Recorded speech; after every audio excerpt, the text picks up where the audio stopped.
you a nut cookie. I would have sampled. But look at me, you know that, right? Good.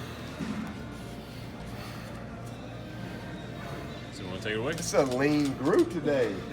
Man. No MRIs this week. Yeah. Figures or? Oh, yeah, lean. Yeah. Yeah. I guess we'll start. Injury news, we'll start there. XT, you think he might be able? Yeah, he's kind of day-to-day still. He looked a lot better today. And so, hopefully he'll be ready, but probably going to be, just to see what he says tomorrow, see what Danny says in the morning, but he did look a lot better today. DK, He looks good. Look good. There's no problem. day to day, still or No, I think he's good. Okay. He's good to go. Practice day good. Coach Robbie Caldwell getting ready to coach his 500th game. Apparently, that's the second longest active streak in the country. Just how impressive is that for a guy like him? It's unbelievable. I mean, he's just an unbelievably committed coach. He's I don't even know how old he is, to be honest with you. He's 60-something, but he don't act it. I mean, he's got the energy of a 30-year-old. He really does. Every single day at practice. And for a guy that's coached 500 games, he's out there like it's his first game every week. He really brings that. And so it's just an awesome accomplishment. And it just says a lot about who he is as a person, because it's hard to stay in this business for as long as he has. And he's earned his reputation. He's done things the right way. And he's a tough coach, but loves the players, and that longevity speaks for itself. What do you think on the defensive line has come the farthest from game one to probably KJ. I think KJ, even though he had his worst grade, it's kind of crazy to say that. Probably he had his worst grade last week, just grade-wise. But just all in all, from the start of camp to where he is now, he has really come a long way. And just trust him a lot more, his physicality. I'm really proud. But all those guys, I mean, Maskell's come a long way too. He's the guy that I felt like, coming into we kind of had three guys that I felt like were in Logan and Justin and Xavier that kind of separated a little bit. And KJ has really come on. And so I'm really proud of him. So I'd probably say KJ. how about the interior? In the interior, probably, I mean, it's easy to say Tyler Davis, but he's really kind of doing what we thought he'd do based on what we saw in the spring and what we saw in fall camp. But, probably Darnell, even though he hasn't had the amount of work, but he's come a long way from where he was in the spring to, he knows what he's doing and got as much opportunity, but, we trust him, and I think he's made huge progress for a young guy. Just past the halfway point of the season, what percentage of the playbook would you say you've used up to this point? I don't know. Playbook evolves every week. And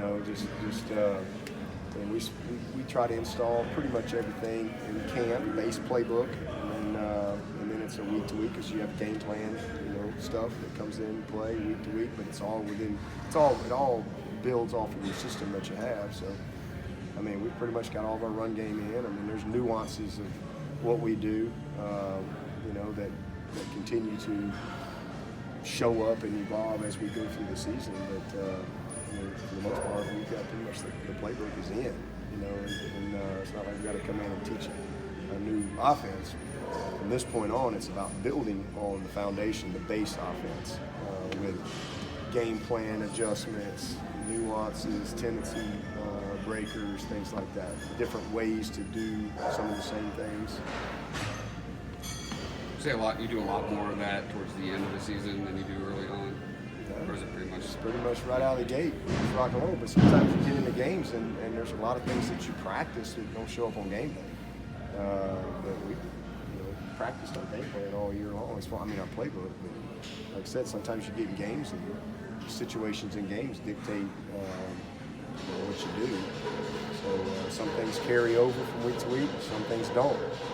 Some things you liked week 2, you may not see again until week 6, just based on style of play that you see from week to week. Dave, when you have a team come in 4-3, is it easy to still keep your team's attention when you turn on the film and you see them running for 429? I mean, they embarrassed NC State. I mean, there ain't nobody that wants to be a part of something like that, and that's what happens when you don't have the right mindset physically to match up.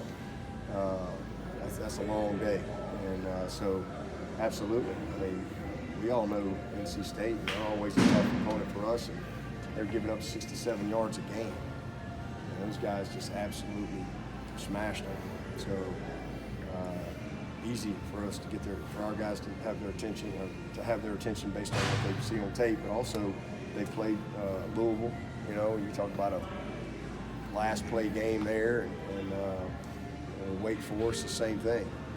Undefeated team, so it's a team that's very, very capable. And I think our guys just have a natural respect for Boston College. The guys that are in this program every single year, BC is one of the toughest teams we play, one of the best coached teams we play every single year, and they're a handful. So we'll have our hands full Saturday night. When it gets a little bit, go ahead. I'm sorry, I was just wondering, y'all normally pretty more beat up than normal after playing them? Just getting BC? Yeah.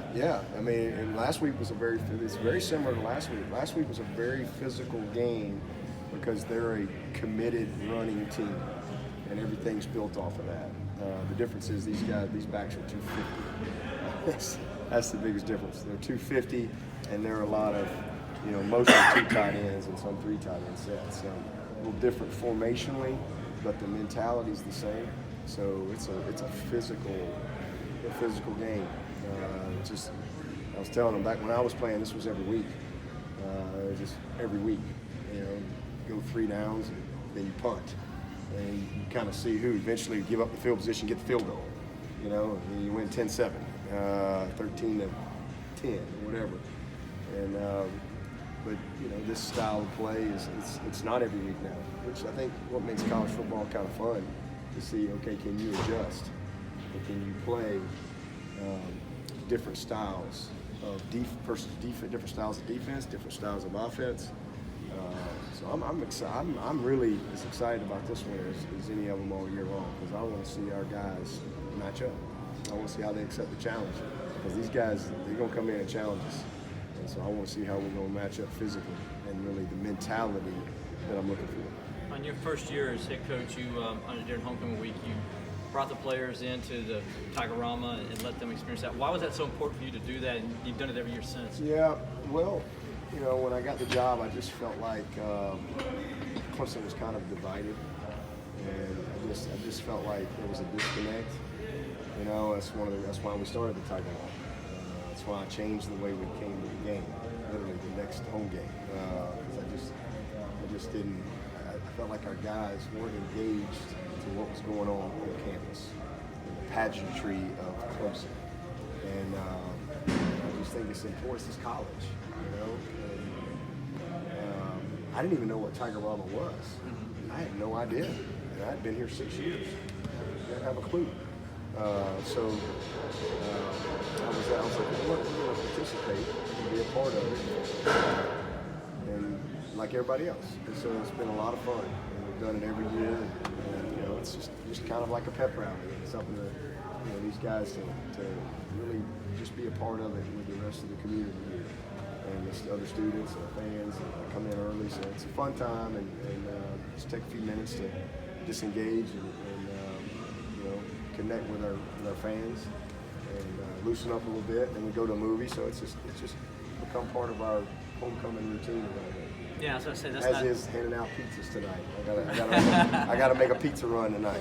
As I was about to say, that's not easy to do when you got all those players to bring them to the event and then take them out, and it changes the whole routine that you normally have on a Friday. Yeah, but it's our homecoming routine, so it's just part of what we do. And just like we have a game, our away game routine is pretty set, but one of these games we go to the elementary school. And it's just one of those little things that we do year in and year out, and the guys know. So it's fun. It's a fun time, fun event. I'm excited about it. Everybody good? Let's get your pizza handed out. Yeah, I'm gonna eat first.